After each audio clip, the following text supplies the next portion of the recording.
कहानी अब तक। राधिका की शादी होकर वो अपने ससुराल आ जाती है। अब आगे। राधिका के ससुराल में एक उसका भाई था।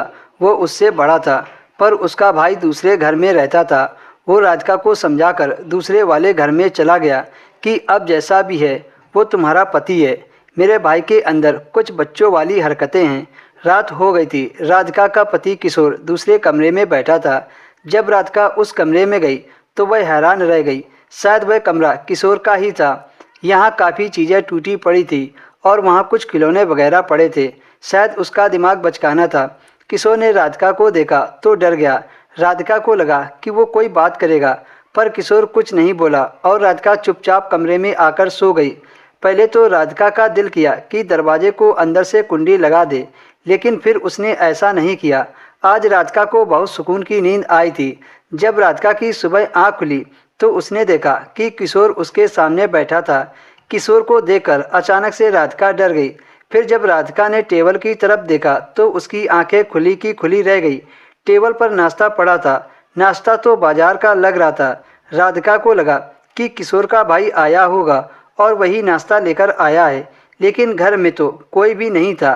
तभी राधिका के पति किशोर ने कहा कि नाश्ता कर लो। इतना कहकर किशोर नाश्ता करने के लिए बैठ गया। राधिका यह सुनकर हैरान रह गई। राधिका ने अपने मन में कहा कि इसको इतना पता है कि हमारी शादी हुई है तो बाजार से नाश्ता लेकर आ जाऊं, तो ये पागल कहाँ हुआ। फिर किशोर ने अजीब सा गाना गाना शुरू कर दिया। राधिका ने नाश्ता किया और घर की साफ सफाई करने लगी। रात का खाना पीना खाने के बाद किशोर ने राधिका को फूल दिए और कहा कि मैं ये फूल आपके लिए लाया हूँ। राधिका ने किशोर से फूल लिए और किशोर दूसरे कमरे में चला गया। थोड़ी देर बाद राधिका ने देखा कि उसने कमरे को अंदर से लॉक कर लिया था।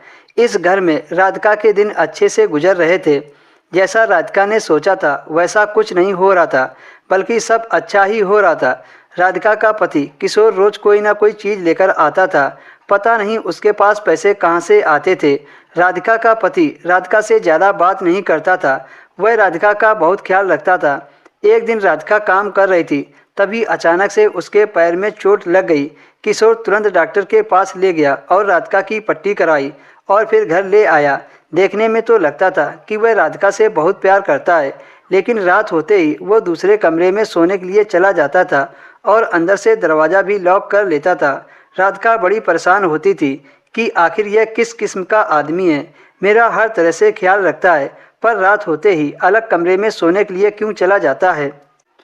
मैं तो उससे बात करना चाहती थी और उससे कुछ पूछना चाहती थी।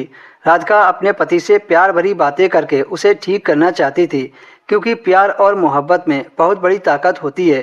पागल से पागल इंसान ठीक हो जाते हैं, लेकिन मेरा पति तो रात होते ही दूसरे कमरे में चला जाता था और दिन भर घर से बाहर रहता था। तो मैं बात कैसे करूं? इसलिए एक दिन राधिका ने सोचा कि मुझे पता लगाना पड़ेगा आखिर मेरा पति उस कमरे में करता क्या है। एक दिन राधिका का पति बिना ताला लगाए घर से बाहर चला गया। राधिका मौका पाकर कमरे में चली गई। फिर जो उसने उस कमरे में देखा उसे देखकर उसके होश उड़ गए।